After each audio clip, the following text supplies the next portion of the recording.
Wait, is that Shizune right there? She looks really different with the eyes blanked out. Well, naturally.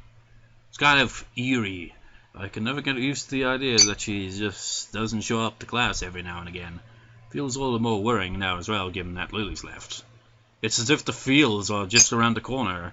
As Mido continues to drone on, I find my gaze flicking every so often over to her seat, as if she might appear there any moment now.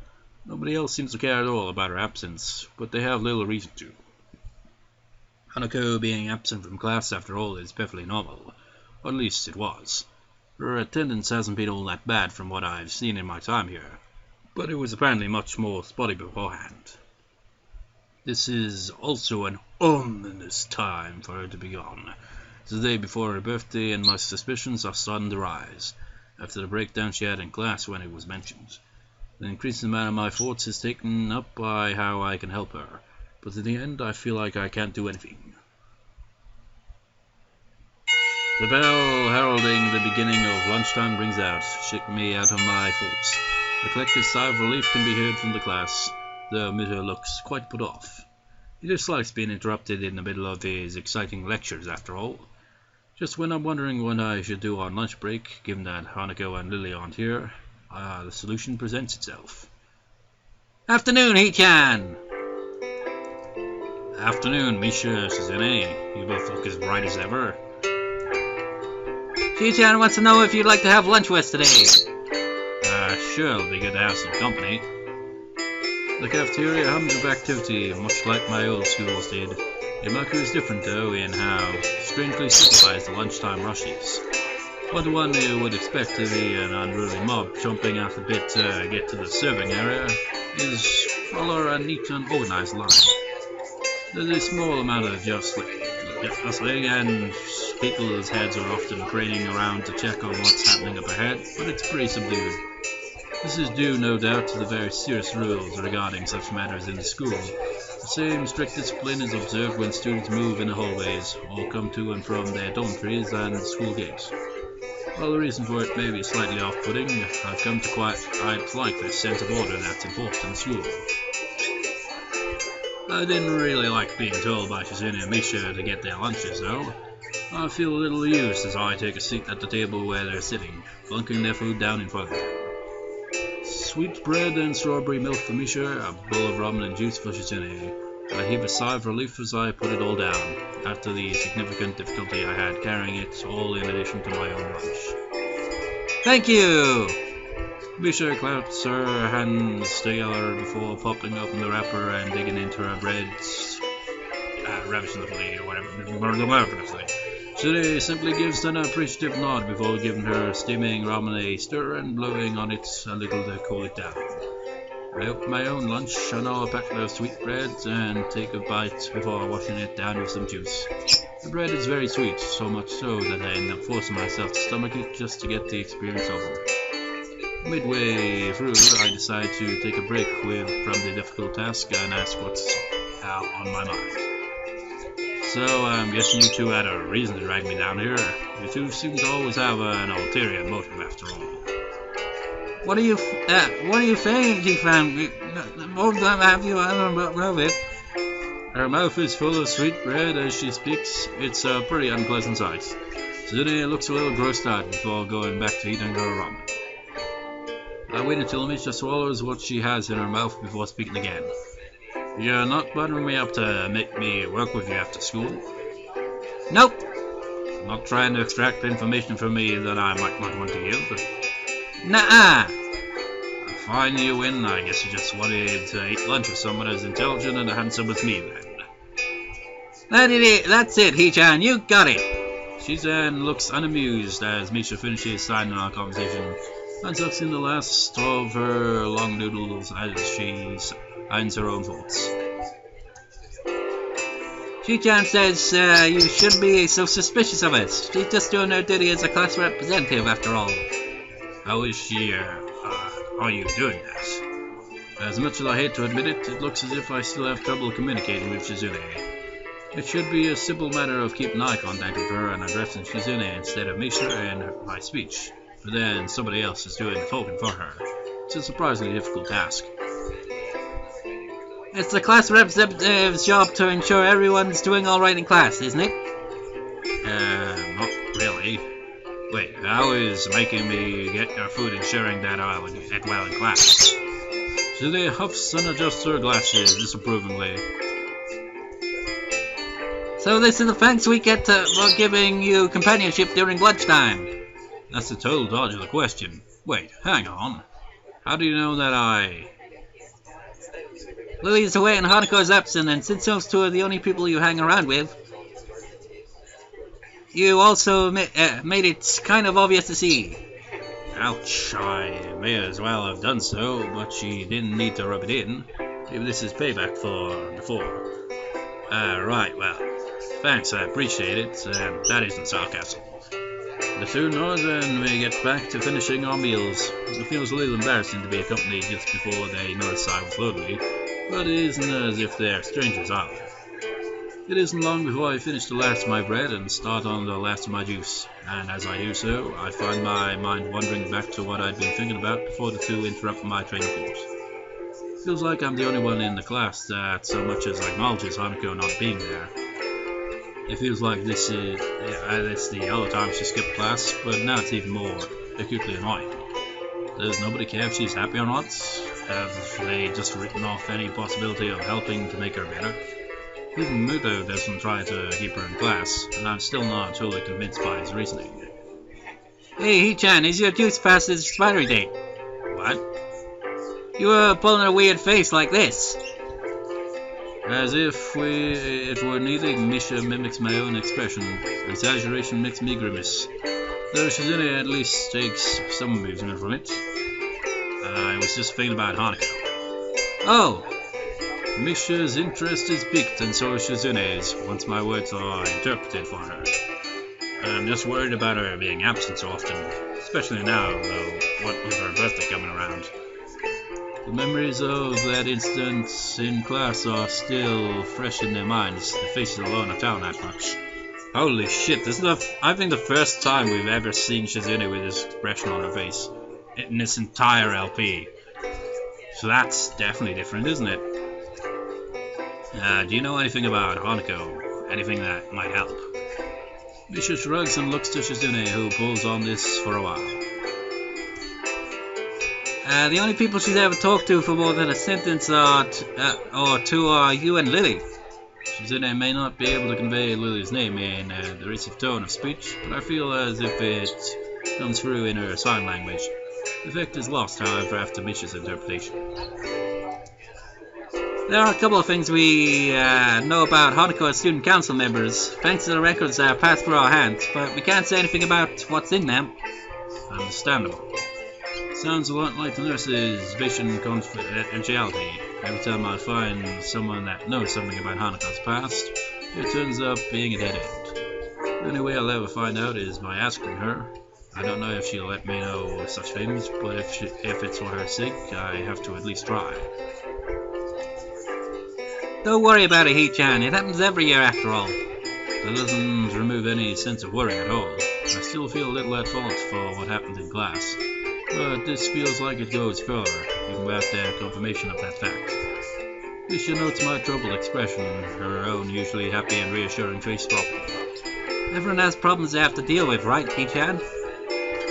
Yeah, I just wish I could help Hanako more with hers. With that, the conversation trails off on a depressing note.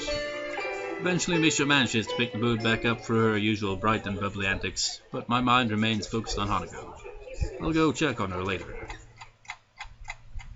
I make sure my door is locked after dropping off my school bag. The dorms are quiet. Muto kept me occupied longer than I expected, discussing my studies after classes ended and pressing me on some worksheets to give to Hanako almost as an afterthought. Absorbed in thought, I'm late in registering the shadow that appears in front of me. Looking up reveals the owner of said shadow. Hey man, I haven't seen you in a while. Oh, hi. What's with that response? My absent-minded grin visibly annoys him. I'd probably have had the same reaction. Sorry, just thinking about a lot of stuff. Think it's a pretty poor excuse to not be aiding the war effort. And how goes the war? I'm preparing. Right now I need money to help with those preparations. If you want me to loan you money, just say it. Oh man, I'm good. You're good? You don't want my money? Hey man, don't look so surprised. It's insulting. I'm pretty big in the competitive bowling scene, but yesterday I found some guys who didn't know that. A fellow sure that betting would be against school rules. School rules don't matter. This is a war situation. People these days, they have no appreciation for what war means. So, what do you need this money for, dare I ask? Non-perishable canned food, building materials, mostly corrugated iron and wood panels, first aid kit, camping heater, portable radio, sleeping bag, flashlight, mechanical clock. At first it struck me as a rather random assortment of items, objects and materials, but after a few seconds it clicks. Isn't that a list of materials for a fallout shelter? Ah, so you read a Protect and Survive booklet. It's good to see someone that's knowledgeable about how to protect themselves. You don't seriously think... It's a non-zero possibility. No, I'm pretty sure there's a zero possibility of that ever happening. He slowly and dramatically raised an eyebrow. Well, as dramatically as one could raise an eyebrow. The chances, I don't know, 0.1 to a trillionth place. It's, Besides, where can you build a fallout shelter anyway? Certainly not on campus. It's my summer holiday project while I'm at home.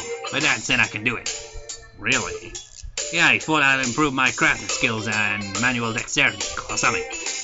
Knowing Kenji, his dad probably just thought it might keep him out of his hair for a while. I wonder what his parents must be like. Still, it does make me wonder what... It even says it right after I say that. Still, it does make me wonder what his parents are like. Maybe they're totally normal, and Kenji is just an aberration. On the other hand, maybe this kind of paranoia and fearful survivalism runs in the family. Hey, wanna help me build it? You look like the type to be handy with tools. If I had your help, we could make a really badass bunker instead of just a fallout shelter. I doubt that. Playing soccer before my accident gave me good footwork, but I've never really tried my hand at anything approaching real handiwork. I'm not really. I'm busy over the holidays anyway, I'm afraid. That's a shame. If the permits ever get a hold of the launch codes, I fear that so few will be prepared. And your fallout shelter will protect you from a nuclear bomb explosion in the case that this does happen. Fallout shelter is meant to protect against the blast. That's what a blast shelter is for. I thought you knew better. My mistake. My home's pretty far away from any major military sites, so the fallout following nuclear exchanges is a bit bigger concern than the blast itself. What this will do, I'll do is keep the dust and all the particles away from me, my food supply and my sleeping area. It's gonna last me at least 14 days though. 14 days is a pretty long time. It is. I need 1 liter of water a day for drinking, 2 optimally so that I can wash as well. Toiletry is easy enough, just garbage bags and bin placed outside the shelter area. Food means canned supplies, of course. Of course, and the radio is for outside communication. Right, so I can pick up government alerts on what's going on outside. I need a mechanical clock rather than an electric one in case the electromagnetic pulse from the nuclear outburst fries it too. There's all the other stuff I need as well, like extra clothing, matches, and candles. I think I'll have time to gather it all, though. Maybe. Much I hate to say it, I'm a little impressed. He's really researched this and thought it through.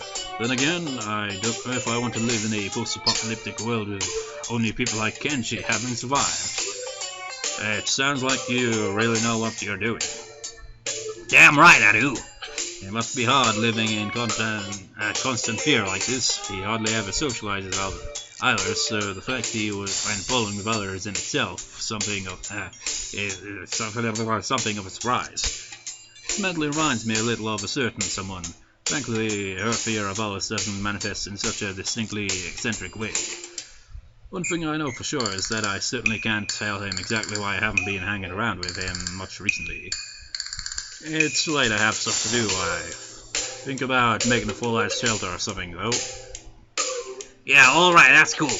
Man has to do what he's gotta do after all. You should hang out with me sometime. By the way, you're a cool dude. Cool dudes should hang out together, right? But the last time that happened, it didn't end well. For some reason, that compliment actually feels kinda nice. The situation with Hanako being what it is, though, means that I probably won't be able to fulfill his request. For now, at least. That'd be good. I'll talk to you later about it when I can. Cool, later, dude. Can you imagine, like, Hisao and, like, all of the girls, like, Hanako, Lilly, Rin, Emi, Shizune, and Misha, but all hanging out together, and you include freaking Kenji into that? Maybe add Yuko into it as well, just, like, for the hell of it. That would be weird, and probably wouldn't go well for, Kenji. He'd probably freak out and retreat immediately. He retreats to his dormitory room. I had better go see Hanako. I stand outside the door to Hanako's room, hoping that she isn't in too much of a state as I nervously clutch the worksheets Mido asked me to pass on to her. It's one more reason to visit her, and it gives me something to talk about, so I suppose I should be thankful to him for giving me the task. With a long breath to steady myself, I rap my knuckles on the door in front of me.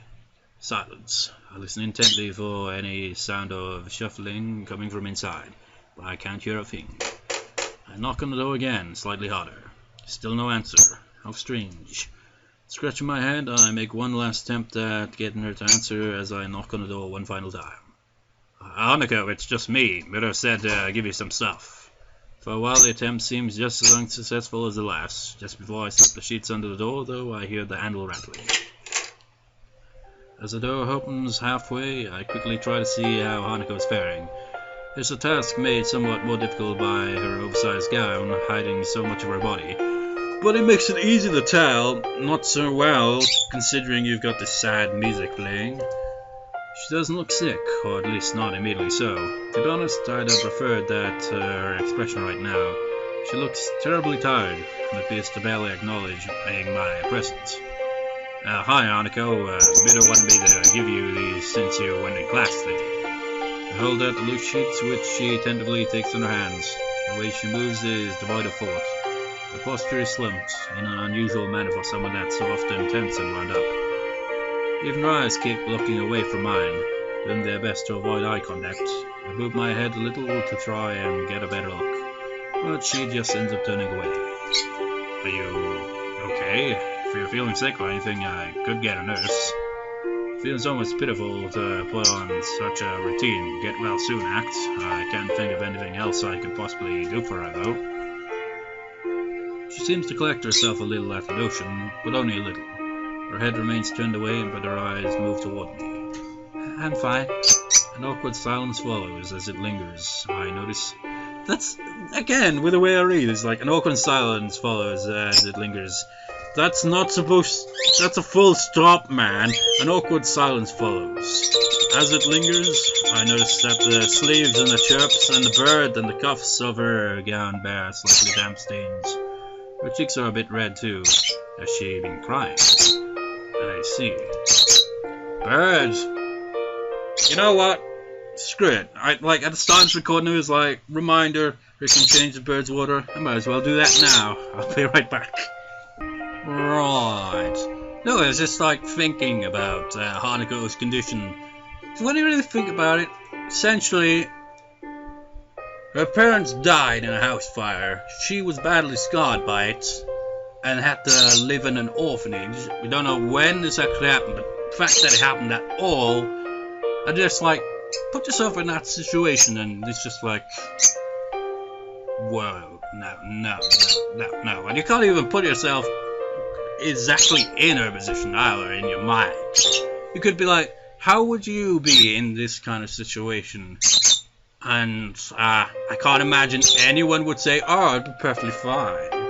But you can't exactly imagine how it is from Hanako's perspective, because everyone would have a different kind of perspective. Could all be the same, you know, just like scarred by it, both mentally and physically, but racked slight differences between each, not all the same. Before coming up with the words, I really came here to stop getting away from me.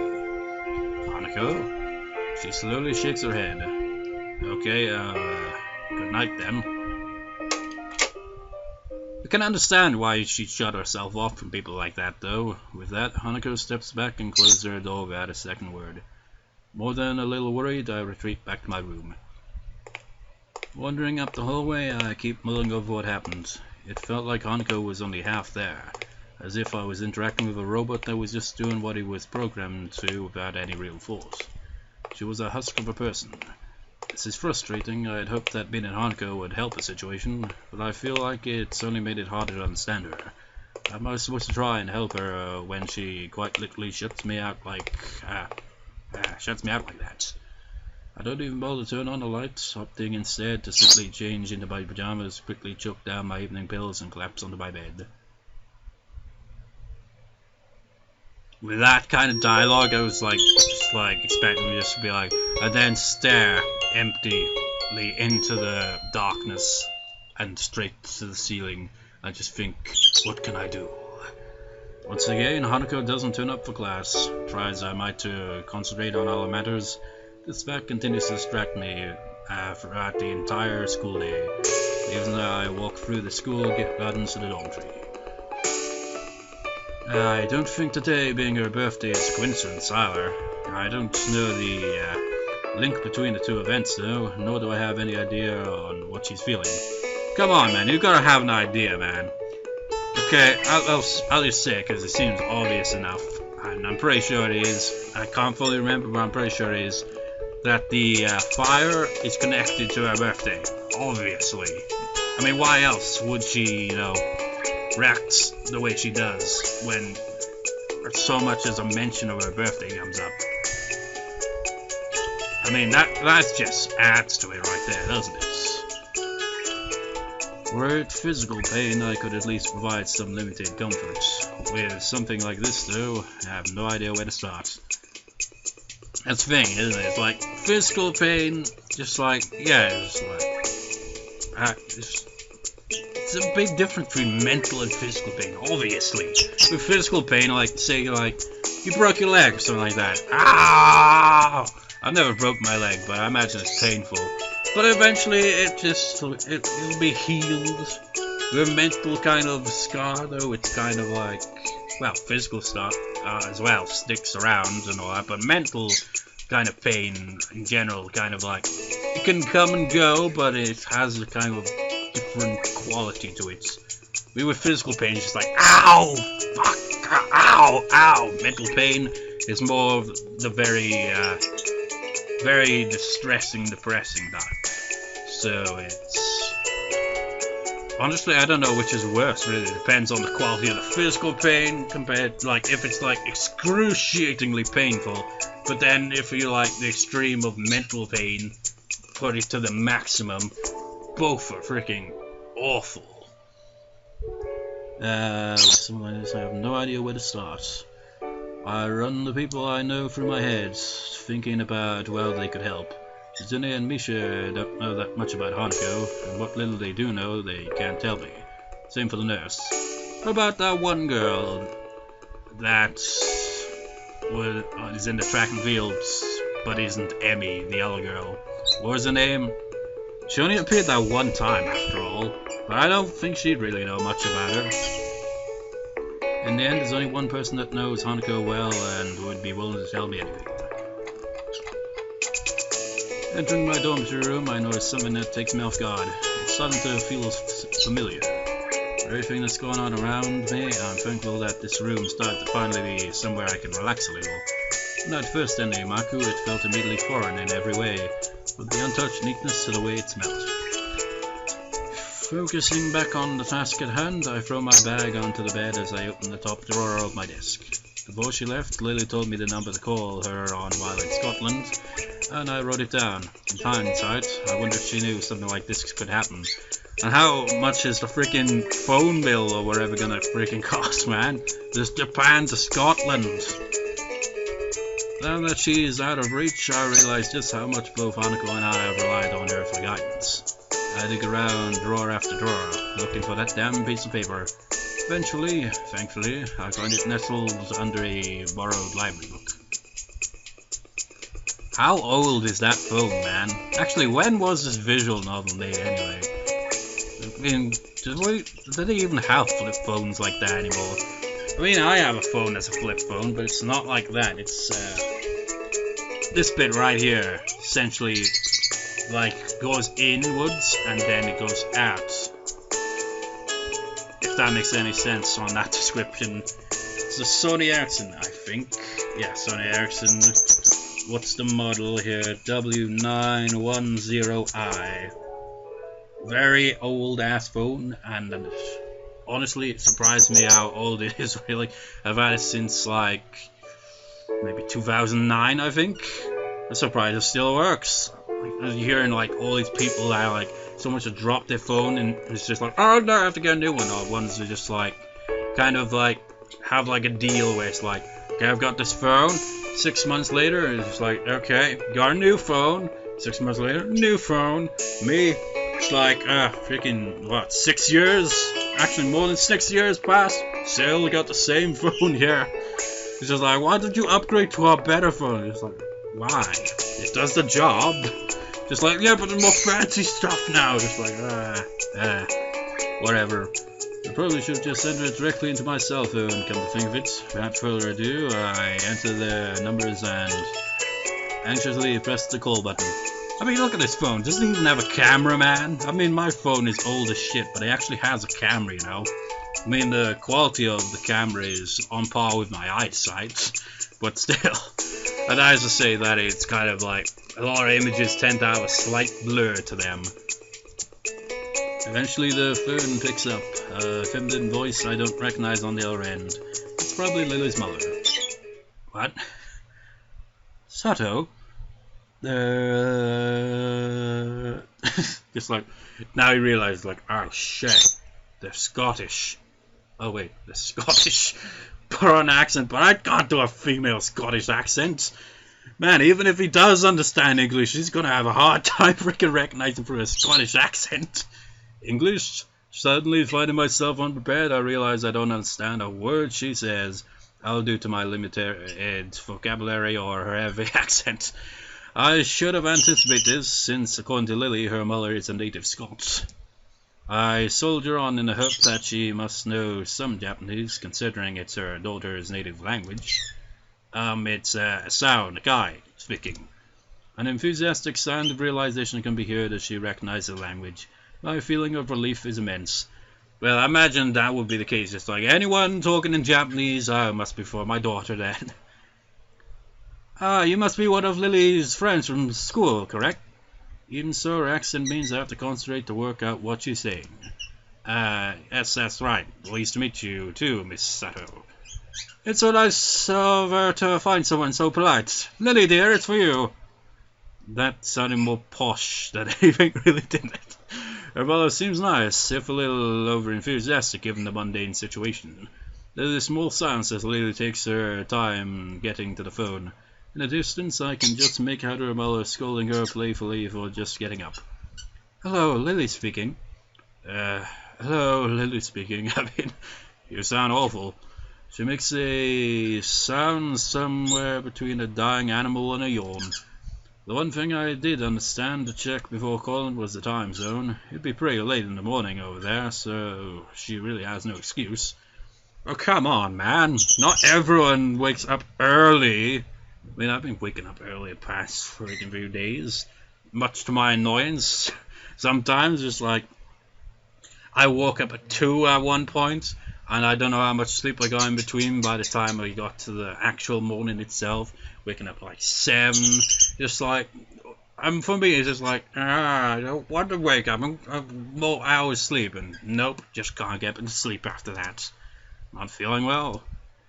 Just tired. What time is it there? Late afternoon. School finished for the day not long ago.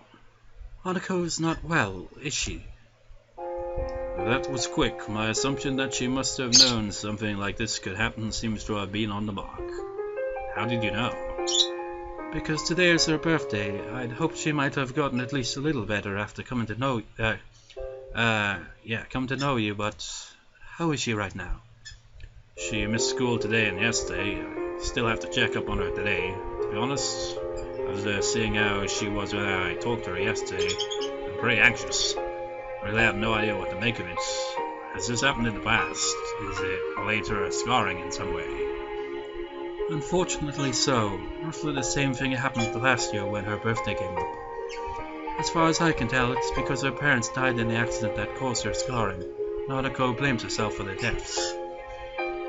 What she says does seem to make sense. If she's blaming herself on her birthday, she may well be ruining that she was ever born. Hanako had mentioned her stay in the orphanage to me. Maybe I should take some heart that she trusts me enough to tell me such a thing. Lilly seemed to be in the dark about it though, almost to the extent that I am, is a surprise. So that's why she lives in the students' dormitories as well. Has she told you any more about the accident? As close as we've come, she's very barely told me anything about what happened. What I know about it is largely conjecture. She sounds depressed, almost defeated. Considering the trauma Hanako must have gone through, I really can't fault Lilly for not knowing. Nevertheless, she still seems to consider it a personal failing. Don't blame yourself, Lilly, with everything she's gone through. There's a long silence from the other end of the line. I begin to wonder if the call cut out before the voice at the other end speaks once again. There is another person, though, that has been a subject of worry for me as of late. Oh? I run through the people she could be talking about in my head. The only friend she seems to keep very close to Hanako and I, though there is Aka as well. That person is you, Hisao. There's another silence on the line, but this time it's caused by me. Making others worry about me is something I've very actively tried to avoid since coming to Yamaku. Indeed, even my interaction with Hanako has helped stave off any major health problems thanks to our relaxed and slow-paced lives. What is there to worry about What is there to worry about over me? I apologize, I didn't mean any offense. Sorry, I was just taken a bit off guard. Still, isn't Hanako a bigger problem at the moment? For some time now, I thought that the both of you may be feeding into each other's or worrying habits. I tried to amend this before leaving, but it seems to have done little. Worrying habits? When I asked you about what you had in mind for the future, your answer was very similar to what Hanako had said in the past when that question was posed to her.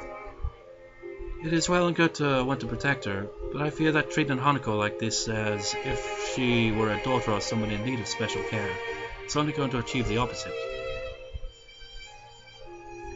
The situation got effectively turned on its head. After everything that's happened, this is the first time I find myself doubting Lilly's judgment. Right, so that previous choice at Act 3, because of the choices made it so that none of these choices would lead to the good normal ending. So if you agree with her, bad ending. Trust your own judgment, neutral ending. Oh man, I don't know. I mean, remember Rin's endings? Her bad ending? Yeah, it was a bad ending, but her neutral ending was more. It was more depressing than her bad ending. So I don't know which one to go with first.